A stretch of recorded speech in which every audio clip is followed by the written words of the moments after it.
Welcome back guys, in this video we built the Ford GT.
Okay, just after finishing bag 1, which is the back end half of the Ford GT build. So it is a very impressive and very detailed build. Really enjoying this build actually. So we have independent rear suspension. There is a differential. No gearbox, but we're okay with that. I think this piece back here is actually meant to represent the gearbox. And if we lock one wheel, we can turn the other axle and you can actually see the pistons going up and down. This is absolutely fantastic. It has loads of detail. I think this is meant to represent the carburetor or some part of the engine. So what else does the car have? Well, it has a little lever here. As you pull it and push it, it raises and lowers the rear spoiler. A bit hard to see, but it is actually able to go up and down. Also, we've just started doing the hand of God steering. So there's the steering at the top. The shaft is coming just out here. That's obviously going to go forward and join into the front of the car. So that's as far as I've gotten so far.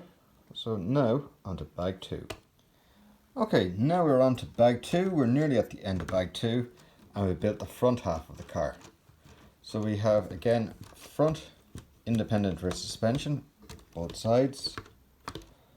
The steering wheel unfortunately does not work, but we do have the shaft here for the hand of God steering. There's a lot of detail in it so far. I assume that these pieces here will be for the doors, but I'm really impressed with everything so far. The only thing I'm not enjoying at the moment is that the steering wheel is not actually linked to the front steering. But apart from that, yep, everything is very impressive. So at this part in the build, they are telling you to join the front half to the back half.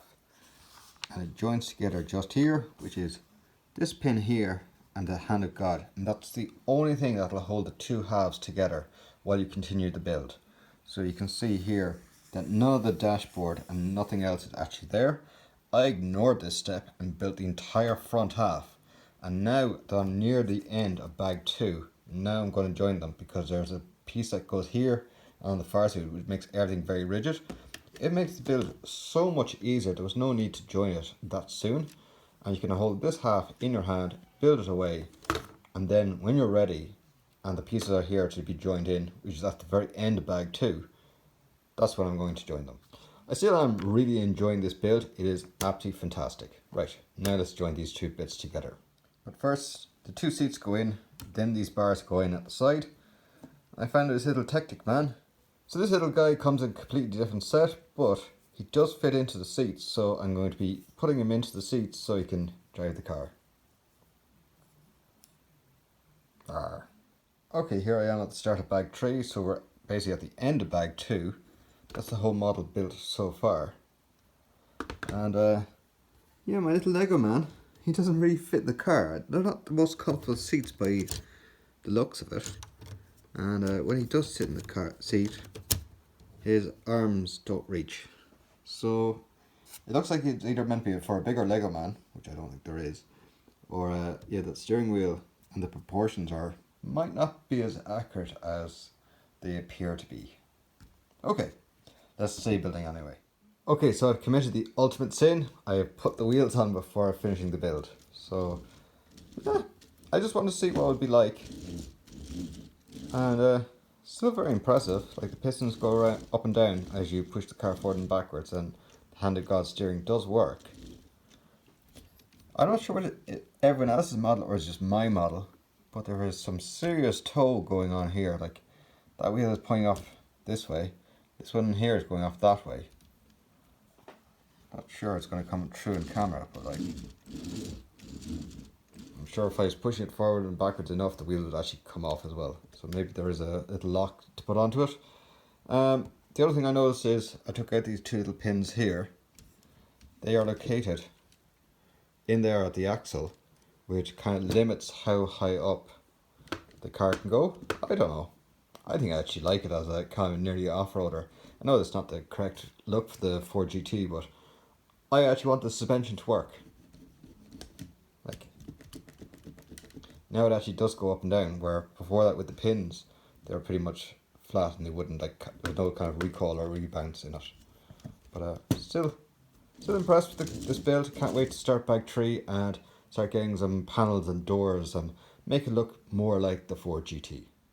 Alright, and that is now the model complete. So I didn't keep making videos of building it, but you get the idea. It's only putting panels on at the end. So you can see there's so much detail. We have the Ford badge, the stripes going through the whole car.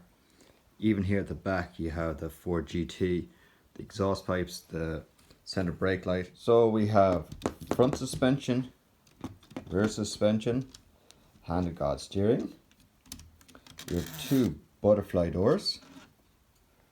We have the engine, you can see it firing there, and you can lift up the boot lid if you want a better view. There's a diff down there, or differential. Now here at the front, there's a little gear stick in there, and when you pop the gear stick, the spoiler comes up and down. There's also a ram air brake on it, so you can tilt it if you want. So that's now the project complete, or the car complete. So what do I think of it? Well, I absolutely love the colour. I think the colour is fantastic. I love the speed stripe in it. It's actually done in Legos, not stickers, which I was really hoping it wasn't going to be stickers. It's not stickers, it's actually white Lego bricks, so that's great.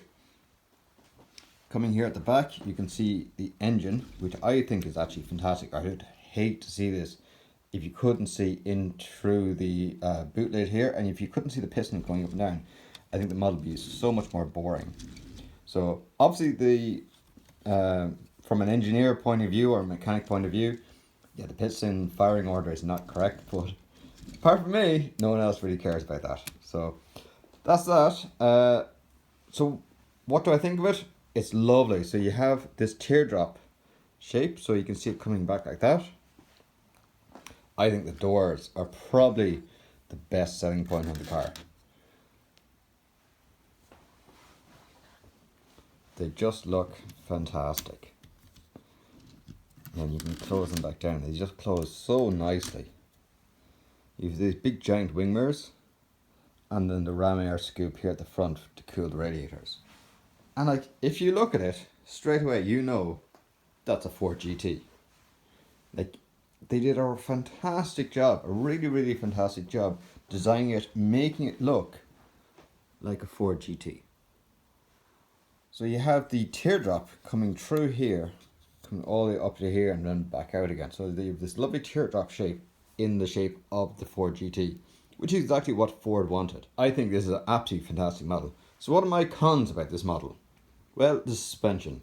I really wanted the car to have really good suspension, and like, it bottoms out very easily here at the front. Like, there's not much travel.